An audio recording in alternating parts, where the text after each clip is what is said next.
Ladies and gentlemen, I would like to welcome you to the very first ever Sid Jones review. So here's how it works. At our rating system, down below, you will see that it is not done by stars. It is not done by kudos or anything of that sort. It is rated simply by devil horns. They will appear down here at the bottom of the screen. We will go through the album, track by track, discussing the thoughts and the feelings that I have on the album by the individual tracks. What you'll see in this review is the ultimate thoughts and feelings of Sid Jones. And this is, once again, a first ever Sid Jones reviews done in this format. So, we will be working with it, we will be tinkering with it, we will be adding more things. In the meantime, I hope you'll enjoy Sid Jones reviews for the first ever Charlie and the Filth Factory. This is something I'm very excited for. We're going to take a trip into a world that we have once seen and turned upside down in a parallel universe. So, without further ado, ladies and gentlemen, let's take a close look into Charlie in the Filth Factory. Ayo, it's G-Mo motherfucking Ski. Sid Jones, Gorilla Voltage approved. I'm here with my nigga, Sid Jones. Watch that Sid Jones show. Sid Jones. Sid Jones. You motherfuckers better subscribe. Check out Sid Jones' channel. But if you got it fucked up, let me remind you. Fuck you think. Fuck what you think. Fuck what you think. Fuck what you think. Fuck what you heard. Fuck what you think. Sid Jones, baby. You're on Sid Jones motherfucking YouTube channel. It's what you hearing, motherfucker. G-Mo Ski, Imp Gang, Phil, bitch. Sid Jones, in the place to be. Lars.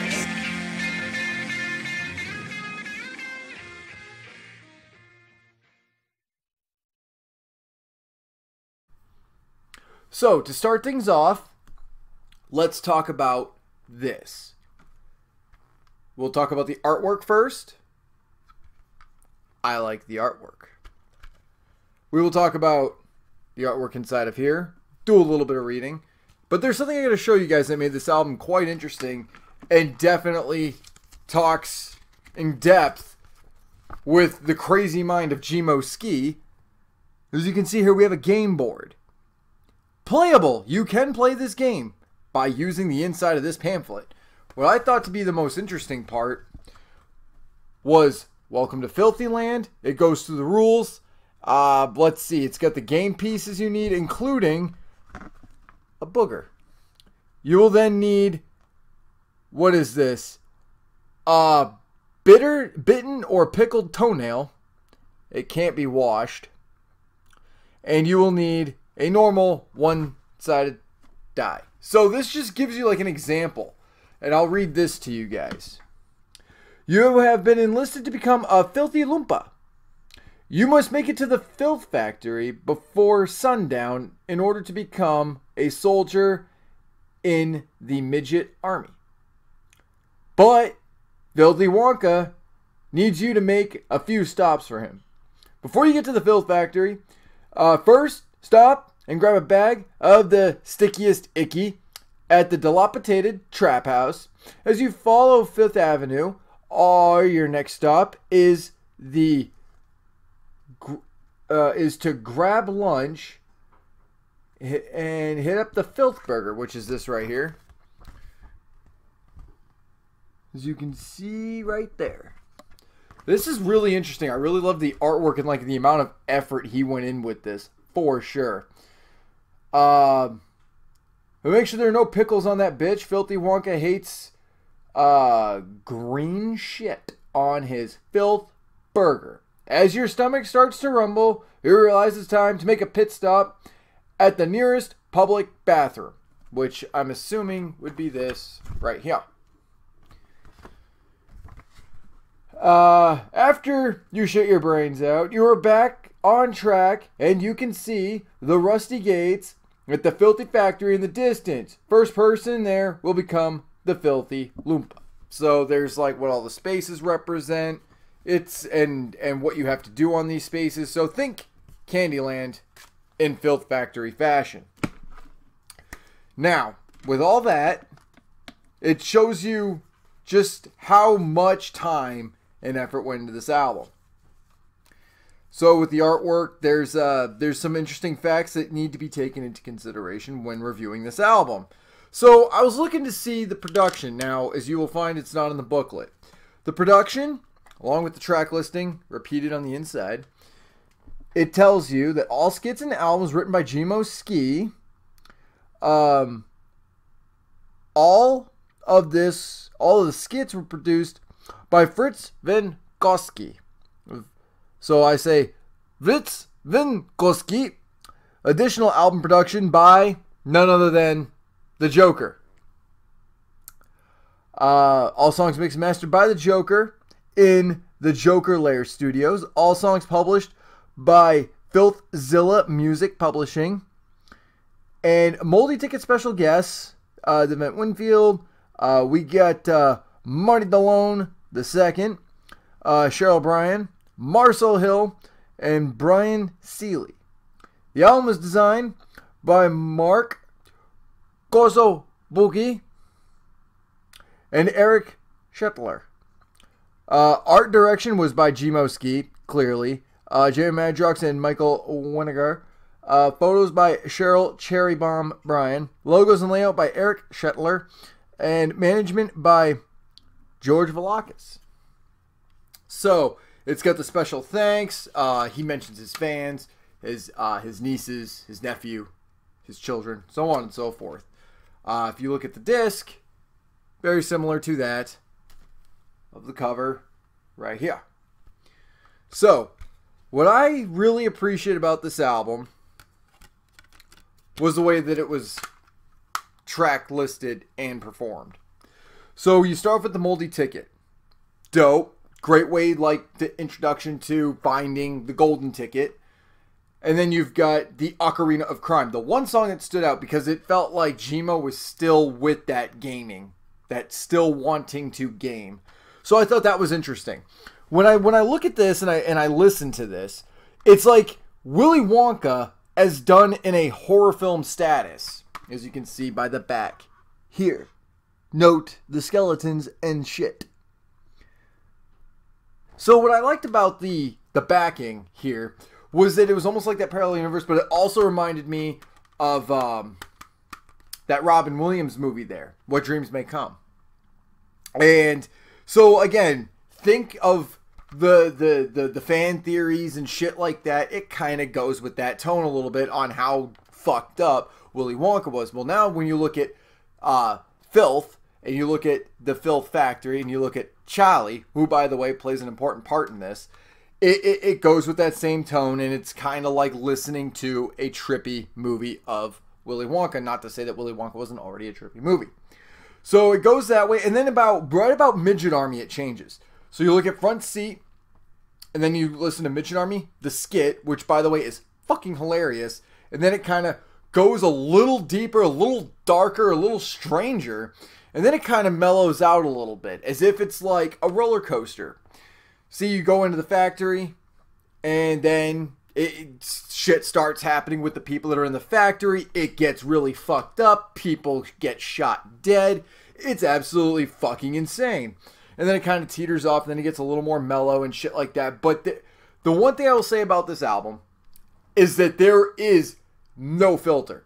Gmo Ski goes all out with no fucks. Not a fuck is given by Gmo Ski. So when you look at Filth Factory, we've seen the video. Then you look at Ninja Money. And then you look at Mad Hatter, Ghost Town. Great tracks. Ghost Town featuring Crowder.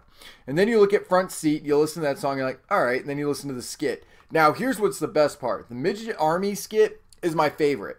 Out of the intro and out of the outro, I definitely got to say that skit like really ties in the album completely. Then you got Laughing At You with Vinnie Paz and the Joker. So here's what I loved about this. When I listened to this song, I was amped up. Like I'm listening to it and I'm like, these songs are good. These songs are funny. These songs are definitely part of the tone and the storytelling of this album. But I was looking forward to it. You know, I didn't want to fast forward, but I was still like, I can't wait. Like if this is any sign of what's to come, this is going to be the best. So Laughing At You, it starts off with Vinny, and then you hear Joker, and then you hear, and Joker kills it too. He went with the humor of Gmo Ski. Vinny Paz delivered that East Coast fucking blah blah that he does in a lot of his tracks that he's done in Underworld, so on and so forth. So when you're looking at it in its entirety, Laughing At You is definitely the track that stands out, simply not just because of Vinny, but because of the combination. And when you guys hear what is being said, it's fucking funny. Then you look at Grouch basically waking up pissed off, and how Gmo wakes up in the morning, and it didn't really tie in with the storytelling of the album. So Grouch was like, it's like this is how he's pissed off and how he wakes up and whatever. But I really wish I would have talked about, like, that was why he built the Filth Factory or something to that extent, because you don't really understand the origins of the factory throughout the album. It's not really discussed that much as being there and the exiting of it. But the outro kind of gets a little crazy, and we'll talk about that here in a minute. Then you've got Bring It On with Inf Gang, which, dope song. And then you've got Wave Dash, which is really where it mellows. The ride, the roller coaster really starts to really come to like slow waters. And it's basically like, you know, this is how I got here, this is what we do. And it really cuts into Don't Wait and I'm Underground. So those three songs, if you actually put them together on one track, it would make sense. So those three being combined makes perfect sense. If you look back at some albums where it's like the skits are broken up or the songs are broken up, you're like, well, this song would have worked better had it been. It's all set up and it's really well organized. It makes sense and it goes with the flow of the album. I felt like it might have gone on, like that slow bit might have gone on a little too long. But other than that, Don't Wait and I'm Underground, where it's like, Don't Wait, it's like, you know, don't worry about that shit, which cuts into I'm Underground, where it's like, yo, I don't have to do what everyone else is doing. Look at what everyone else is trying to do, make money, fucking the expensive champagne, the expensive wines, so on and so forth. Definitely a lot of references in this album as well. Those of you looking for disses, look no further than this. If you guys like that humor, that dark humor, if you guys like that fucked up, if you guys like that horrorcore shit, this album is definitely for you, especially in Ghost Town, Laughing At You, Grouch is great, and fucking Front Seat. Like, hands down, those tracks, especially for the horror fans. For the dark comedy, I'd say about the same. If you're looking for that more mellow tone, that more mellow music, that's fine. Definitely go between tracks 13 to the outro. And then you got Filthy Imagination. Now, Filthy Imagination, now here's where the album really takes a twist. So it's a story, right? So in a story, there is a twist. Filthy Imagination takes a twist, a very interesting twist, I find, where you're looking at the mind of Gmo and you start to realize that these other people that he's been talking to, that he's had in his filth factory, could in fact be him. It was all in his head. So when you hit the outro, you hear everything shake and you hear it rumble. And as it goes up, you hear police sirens. Why would there be sirens with the whole tone of it? Now, it's kind of like spoiling an ending to a movie. But this is a theory that I have. I'm not saying it's exact.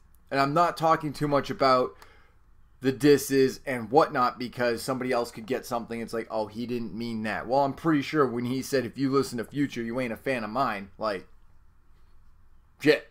I'm pretty sure that's a diss. But, whatever. The outro definitely kind of like ties in with that. So if you've seen like a Christmas Horror Story, things like that, where there's like that crazy twist ending, this kind of has that, if that's how you want to translate it, which means this album is one of the ones that's open to interpretation when it comes to storytelling. This is what I call a storytelling album. So, what did I think about it? Well, let's count. We have 1, we have 2, we have 3, and we have 4 devil horns. So, it wasn't a 5 devil horn album. It was a 4, and I'll tell you why. It's like I had said earlier. The last songs were a little slower than what I had anticipated. And it was kind of like it went on for like a little too long. And then there was A track or two that I was kind of like I said, Ocarina of Crime was definitely tied in with that, where I felt like that was the one song that didn't stick with the storytelling of this album. And when I look at songs like Front Seat, it's dope. It's alright. It's not one of my favorites on the track. But you gotta think, there's 14 tracks, 2 skits, and an intro. So like the Moldy Ticket being the beginning of it. And I really wish that there would have been something more clever than outro. Because you don't see intro, outro on here. You've got the Moldy Ticket, which is the intro. And then you've got outro. Like, I really felt like that there could have been a cooler thing with that. That's why I gave it 4 stars. I still think that's a fair rating. I still like this album. I still keep it near and dear to my heart. It's what I had hoped it would be. But it still was missing some things. And then there was like too much of other things that I wasn't too much of a fan of. The slower pace of it. And it didn't really have a good explanation as to if that was part of him building the Filth Factory, what the Filth Factory truly was. I think maybe what could have happened and what could have been done a little bit better, a little bit smoother, was if that was like the explanation of like, yo, this is where this tunnel came from. This is how I started. I built the Filth Factory with this, and I did it with this. If you listen to the lyrics though, it's hidden in there. What you'll find in the factory. It's deep in there. There's so much dark humor in this album. It's fucking phenomenal. And I guarantee you, some of the shit that's in this should be quoted on t-shirts. Like, if you quoted some of the shit that he says on these t-shirts and put like a Gmo Ski logo on it, you're making bank. This album, phenomenal. I loved it. Had its ups and it had its downs, as does movies and shit like that. So, I'm not shitting on the album by any means. I'm not telling you it's my best album ever. I am telling you, it's a good album. I loved it still. It just had some aspects that were missing. I'm glad I own it. I'm glad it came in early. I'm glad we got to review this. Upon first listening, there was a couple of times where you got to pause it. You're like, what? And so you listen back. And it continues to go on. And you're like, oh, okay. There's a couple of times you're going to pause it, go back and listen to it, and really analyze some of the shit that he is saying. Because it's clever. You don't expect some of it, too. There's a couple of verses that are in, I think it was Laughing at You and Grouch for sure. So I'm sitting there, and I was hitting my vape, and I coughed. Fucking busting my ass laughing. I thought that shit was hilarious. And any of us who've ever had a bad day, like Grouch, definitely something that we can connect with on that kind of level for sure. There's a lot of songs you'd be like, yeah, damn, that's deep as fuck. And you're kind of like, it talks about the origins a little bit of Gmo, but it kind of, again, takes away from, like, the Filth Factory, where it's supposed to be, like, comedy. Like, it gets almost to being, like, a tragedy, almost at that point, to the defense of that actually includes good storytelling. Again, I like it. It was prime. It was dope. I'm really, really excited that I own this. You guys need to be checking this album out for sure. It goes on Spotify tomorrow. So if you're not interested in buying the album just yet, you want to give it a listen, some of the tracks will be up. The album will be up on Spotify. Gmo Ski has confirmed that as of this evening. Make sure you're checking this out. Again, we got 4 devil horns in here. I hope you guys like this setup. We're going to add a little bit more detail, and talk a little bit more about albums that have come out and that are coming out. We'll do more Sid Jones reviews if this is something you guys enjoy. You guys will understand why I also felt more comfortable doing this live than I did doing it in this format. But this was Sid Jones's review of Charlie and the Filth Factory. Own it, love it, cherish it, tell your friends to check it out, because this is one of those discussion pieces. This is something you're going to want to discuss with your friends. You'll pop that and be like, damn, check this out. Like, it's a phenomenal album for what it is. It's got everything that horrorcore fans love, that people who are a fan of hip-hop will love. It has it all right here in Charlie in the Filth Factory. With all that being said, ladies and gentlemen, I encourage you to tell your friends about this review. I encourage you to ask your friends to please continue supporting this channel, because they've been doing a damn good job, guys. The numbers are going up. I love you guys for this. We are on to bigger things coming this weekend. We got so much happening. I can't wait. We're doing a live tomorrow, the day before I go my On the Road with Sid Jones with Rocks TV for Summer Rap Jam at Simon's After Dark in Allen Park, Michigan. I hope you guys will join me. I hope to see you all there. And if you ain't down with any of this, fuck what you think. And I'll see you guys tomorrow for a live, and I'll see you guys on the road. Much love and much respect.